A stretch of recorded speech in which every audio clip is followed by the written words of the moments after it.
السلام علیکم ورحمۃ اللہ وبرکاتہ۔ آج کا یہ مختصر لیکن بہت ہی علم سے بھرپور بیان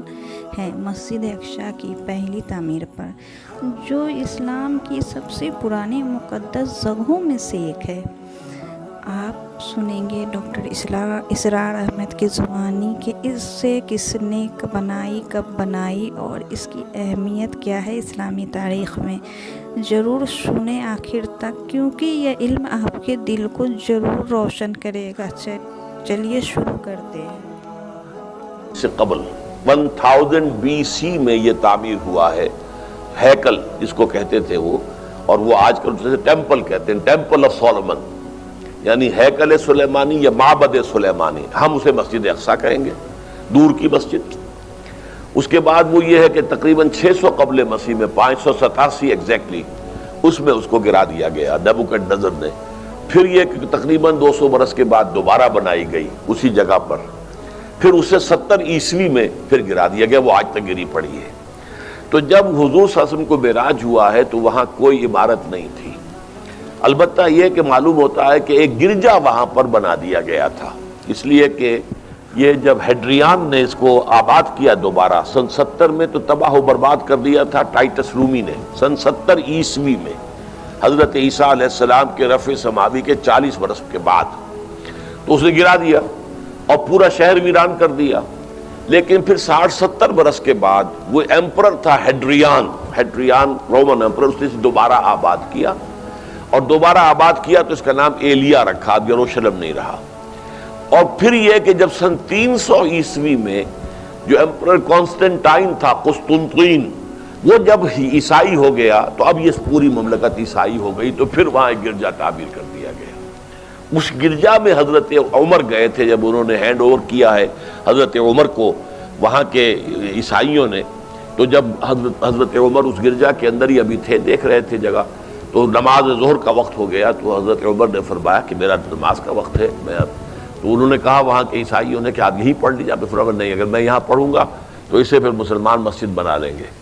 تو باپ باہر گئے اور اس قبۃ الصخرہ کے اوپر جا کے نماز پڑھی آپ نے۔ یہ جو اس وقت جو ڈوم نظر آتا ہے یہ ہے وہ چٹان،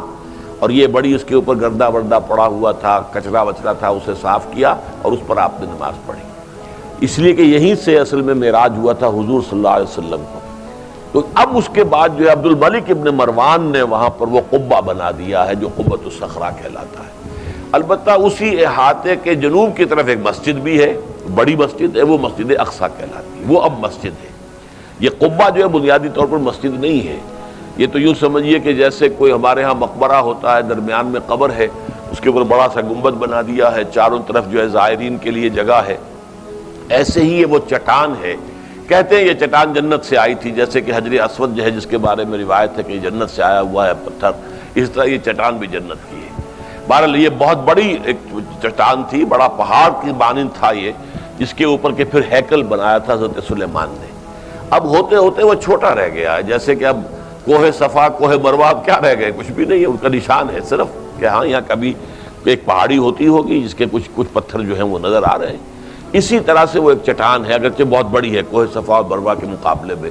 تو اس کے گرد ایک پلیٹ فارم سا بنا دیا گیا ہے اور اس کے اوپر یہ قبہ ہے۔ تو یہ ہے اصل میں جو کہ حرم شریف کہلاتا ہے اس وقت، اور سارا جھگڑا جو ہے یہود کا اور مسلمانوں کا وہ اس پر ہے۔ ورنہ یہودی ایہود بیراق جو ہے، جو یہودی وزیر اعظم ہے اس وقت، اس نے یہ آفر تو کر لی تھی کہ ٹھیک ہے مسجد اقصی موجود رہے اور اس کے اوپر جو ہے کنٹرول بھی فلسطینی مسلمانوں کا رہے،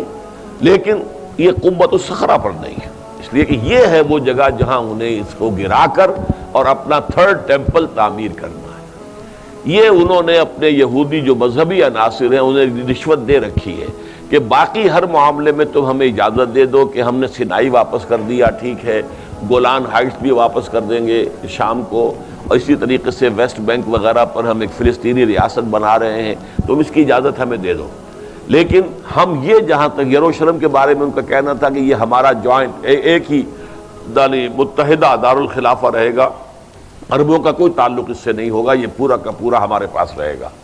اور پھر یہ کہ یہاں پر ہم وہ بنائیں گے اپنا ہیکل۔ اب جب وہ دباؤ پڑا ہے ان پر بہت، تو اس حد تک تو آمادہ ہو گئے ہیں کہ یروشلم کا مشرقی حصہ جو ہے اس کا کنٹرول مسلمانوں کے پاس ہو، اور اسے وہ القدس کا نام دے کر اور وہاں اپنی ریاست فلسطین کی ریاست کا جو ہے دارالخلافہ بنا لے۔ ویسٹ یروشلم ہمارا رہے گا، یروشلیم ہم اسے کہیں گے، اور وہ ہمارا دارالخلافہ ہوگا اسرائیل کا۔ البتہ یہ ہے کہ یہ قبۃ الصخرہ کے اوپر کنٹرول عربوں کا یا مسلمانوں کا نہیں ہوگا۔ وہ اس کو اس لیے فارغ رکھنا چاہتے ہیں کہ اس کو گرا کر اس کی جگہ پر انہیں اپنا ٹیمپل بنانا ہے۔